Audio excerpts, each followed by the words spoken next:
మరో breaking news చూస్తున్నాం. తిరుమలలో భక్తుల రద్దీ సాధారణంగా మారింది. టోకెన్లు లేని భక్తులకు శ్రీవారి సర్వదర్శనం పొందేందుకు సుమారు 6 గంటల సమయం పడుతున్నట్లు టీటీడీ అధికారులు తెలిపారు.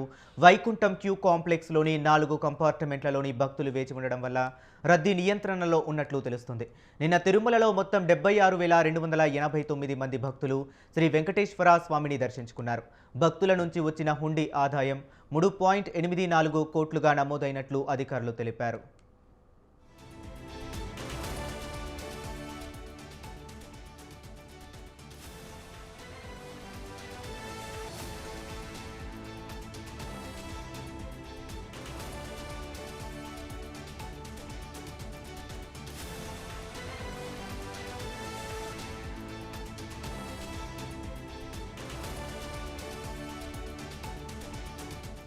ఇక తిరుమలలో భక్తుల రద్దీ సాధారణంగా మారింది. టోకెన్లు లేని భక్తులకు శ్రీవారి సర్వదర్శనం పొందేందుకు సుమారు 6 గంటల సమయం పడుతున్నట్లు టీటీడీ అధికారులు తెలిపారు. వైకుంఠం క్యూ కాంప్లెక్స్లోని 4 కంపార్ట్మెంట్లలోనే భక్తులు వేచి ఉండడం వల్ల రద్దీ నియంత్రణలో ఉన్నట్లు తెలుస్తుంది. నిన్న తిరుమలలో మొత్తం 76,289 మంది భక్తులు శ్రీ వెంకటేశ్వర స్వామిని దర్శించుకున్నారు.